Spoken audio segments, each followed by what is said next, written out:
ನಮಸ್ಕಾರ ಗೆಳೆಯರೇ, ಟೆಕ್ ಗುರು ಕನ್ನಡಗೆ ಸ್ವಾಗತ. ನಾನು ನಿಮ್ಮ ಸೂರಜ್.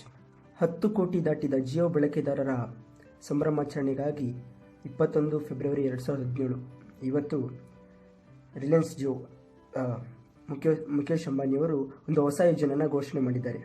ಅದೇನಂತೀರಾ, ಜಿಯೋ ಪ್ರೈಮ್ ಎಂಬ ಹೊಸ ಸೇವೆ.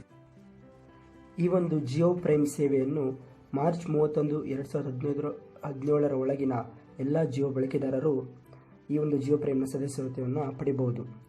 ಈ ಒಂದು ಜಿಯೋ ಪ್ರೈಮ್ನ ಸದಸ್ಯತ್ವಕ್ಕೆ ನೀವು ಕೇವಲ 99 ರೂಪಾಯಿಗಳನ್ನು ಕೊಟ್ಟು 1 ವರ್ಷದ ಅವಧಿಗೆ, ಅಂದರೆ ಮಾರ್ಚ್ 2018 ನೀವು ಈ ಸೇವೆಯನ್ನು ಬಳಸಬಹುದು.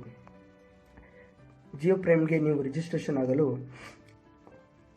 ಮಾರ್ಚ್ 1 ನಂತರ ಮಾರ್ಚ್ 31 ಒಳಗೆ ನೀವು ಮೈ ಜಿಯೋ ಆ್ಯಪ್ನಲ್ಲಿ ಅಥವಾ ಜಿಯೋ.com ವೆಬ್ಸೈಟ್ನಲ್ಲಿ ಆನ್ಲೈನ್ ಪೇಮೆಂಟ್ ಮುಖಾಂತರ, ಹಾಗೆ ಜಿಯೋ ಸ್ಟೋರ್ಗೆ ಹೋಗಿ, ಯಾವುದೇ ಜಿಯೋ ಸ್ಟೋರ್ಗಳಿಗೆ ಹೋಗಿ ನೀವು ಜಿಯೋ ಪ್ರೈಮ್ನ ರಿಜಿಸ್ಟ್ರೇಷನ್ ಮಾಡ್ಕೋಬೋದು.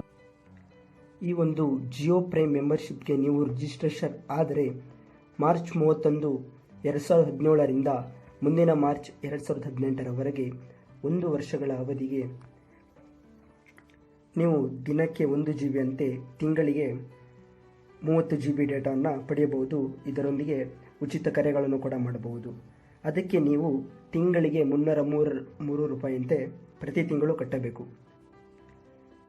ಹಾಗೆಯೇ ಈ ಒಂದು ಉಚಿತ ಡೇಟಾ ಸರ್ವಿಸ್ನೊಂದಿಗೆ ನೀವು ಮಾರ್ಚ್ 31, 2017 ನಂತರ ಮುಂದಿನ 1 ವರ್ಷಗಳ ಅವಧಿಗೆ ಭಾರತದ ಯಾವುದೇ ಸ್ಥಳಕ್ಕೆ ನೀವು ಉಚಿತ ಕಾಲಿಂಗನ್ನು ಮಾಡ್ಬೋದು. ಹಾಗೂ ಯಾವುದೇ ರೋಮಿಂಗ್ನ ಚಾರ್ಜಸ್ ಕೂಡ ಇರುವುದಿಲ್ಲ. ಒಂದು ವೇಳೆ ನೀವು ಈ ಜಿಯೋ ಪ್ರೈಮ್ ಮೆಂಬರ್ ಆಗದಿದ್ದಲ್ಲಿ, ಮಾರ್ಚ್ 31 ನಂತರ ನೀವು ಜಿಯೋ ಮೆಂಬರ್ ಆಗದಿದ್ದಲ್ಲಿ, ಈಗಿರುವ ಏರ್ಟೆಲ್, ಐಡಿಯಾ, ವೊಡಾಫೋನ್ ಹಾಗೂ ಇತರೆ ಮೊಬೈಲ್ ಸರ್ವಿಸ್ನಂತೆ ತಿಂಗಳಿಗೆ 150, 200 ರೂಪಾಯಿಗೆ 1 GB 4G ಡೇಟಾನ ಪಡ್ಕೊಳ್ಳುವ ಸಾಧ್ಯತೆಗಳು ಬರ್ಬೋದು. ಹಾಗೆಯೇ ಜಿಯೋ ಪ್ರೈಮ್ನ ಮೆಂಬರ್ಗಳಾದರೆ ನೀವು Jio TV, Jio cinema, Jio music ಹಾಗೂ ಜಿಯೋ ನ್ಯೂಸ್, ಜಿಯೋ ಮ್ಯಾಗಝೀನನ್ನು ಮಾರ್ಚ್ 2018 ಉಚಿತವಾಗಿ ಬಳಸಬಹುದು.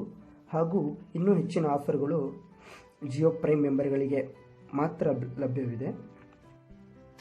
ಈ ವಿಡಿಯೋ ನಿಮಗೆ ಇಷ್ಟವಾಗಿದ್ದಲ್ಲಿ ಲೈಕ್ ಮಾಡಿ, ಹಾಗೂ ನಿಮ್ಮ ಪ್ರಶ್ನೆಗಳಿಗೆ ನಮ್ಮ ಕಮೆಂಟ್ ಬಾಕ್ಸ್ನಲ್ಲಿ ಕಮೆಂಟ್ ಮಾಡಿ, ಹಾಗೂ ಈ ವಿಷಯವನ್ನು ನಿಮ್ಮ ಗೆಳೆಯರೊಂದಿಗೆ ಹಂಚಿಕೊಳ್ಳಲು ಶೇರ್ ಮಾಡಿ, ಹಾಗೂ ಹೆಚ್ಚಿನ ವಿಡಿಯೋಗಳಿಗೆ ನಮ್ಮ ಚಾನಲನ್ನು ಸಬ್ಸ್ಕ್ರೈಬ್ ಮಾಡಿ.